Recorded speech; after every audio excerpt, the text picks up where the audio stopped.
சிந்தனை தான் பார்த்துடுங்க. देखिए सब कुछ सोच ही है। ஒரு கம்பெனி ரன் பண்றாங்கன்னா एक कंपनी यदि चलाते हैं, வேலை பார்க்குற ஜனங்கள் தான் இஷ்டப்படி எதுவும் செய்ய முடியாது. जो काम करते हैं वो अपने मन के अनुसार कुछ कर नहीं सकते। அது செஞ்சா यदि वैसे करेंगे, முதலாளி என்ன சொல்வார் தெரியுமா? पहले दिन क्या बोलेंगे पता है? நீ வா மூளைய கசக்காத, तू तेरे दिमाग को मरोड़ मत, வா மூளையெல்லாம் இங்க காமிக்காத. तेरा दिमाग इधर चला मत। வேலையில அவங்க முதலாளி அதாவது தன்னுடைய சொந்த மூளையை காமிக்க கூடாது. और काम के जगह में अपने खुद का दिमाग नहीं लगाना है। முதலாளி என்ன சொல்றாரு அதை செய்யணும். जो मालिक कहते हैं वही करना है। அந்த இது சோல்ஜர்ஸ்ல நீங்க பாத்தீங்கன்னா, जो सिपाही होते हैं उनमें देखिए, நம்ம யுத்த வீரர்களை பாத்தீங்கன்னா, जो युद्ध वीर होते हैं उन्हें देखिए, கமாண்டர் என்ன சொல்றாரோ जो कमांडर बोलता है அது உட்கார்ந்துல உட்கார்ந்துருவாங்க. वो बैठ बोला तो बैठ जाएंगे। ஏன் இப்ப உட்காரணும்? क्यों बैठने अभी? எங்களை இந்த வெயில்ல கொண்டு வந்துட்டு और यहाँ पर इस धूप के अंदर लेकर எங்களை आकर உட்கார சொல்றீங்களா हमें बैठने के लिए कहते हैं, அப்படின்னு கேள்வி கேட்கவே மாட்டாங்க. ऐसे सवाल नहीं पूछेंगे। அப்படி கேட்டா यदि ऐसे पूछेंगे, கமாண்டர் ஒரே வார்த்தை சொல்லுவாரு, कमांडर एक ही बोलेंगे, உட்காருங்க.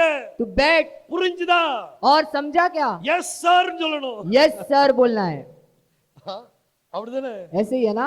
நம்ம முதலாளிட்ட கேள்வி கேட்டோம்னு வைங்க, हम मालिक से सवाल करेंगे ना, டிஸ்குவாலிஃபை, डिस्क्वालीफाई, இந்த கம்பெனிக்கு சரி கிடையாது. ये कंपनी के लिए सही व्यक्ति नहीं है। நம்ம எல்லாருமே इसका मतलब हम सब, நெகேமியா தேவனுடைய கம்பெனில வேலை हम பார்க்கிறோம். नेहमिया परमेश्वर के कंपनी में काम करते हैं। அவருடைய மூளை நமக்கு வரட்டும். और उन्हीं का दिमाग हमारे अंदर आने दो। கிறிஸ்து இயேசுவில் இருந்த சிந்தனையே और मसीह यहोशुआ के अंदर जो विचार थे, அது உங்களிலும் வரக்கடவது. वो आपके अंदर भी आना है। அவர்ட்ட என்ன சிந்தனை இருக்கோ, उनके अंदर जो सोच था, அந்த பெரிய நெகேமியாக்குள்ள என்ன சிந்தனை இருக்கோ, वो बड़े नेहमिया के अंदर जो सोच था, அதே சிந்தனை உங்களுக்குள்ள வந்தா वही सोच आपके अंदर भी आना है। ஹalleluya. हालेलुया। நம்ம எல்லாரும் குட்டி हम நெகேமியாக்கள். सब छोटे नेहमिया हैं। இங்க இருந்து போகும்போது यहाँ से जाते समय குட்டி நெகேமியா போயிடணும். छोटे नेहमिया बनकर जाना है। ஊர்ல போயிட்டு और गांव में जाकर, நீங்க இங்க இருந்து வந்தீங்களோ அந்த ஊருக்கு சுகபத்திரம் போய் சேர்ந்து, और जिस गांव से आए सुखरूपी से पहुंचकर, நெகேமியா எப்படி வேலை பார்த்தானோ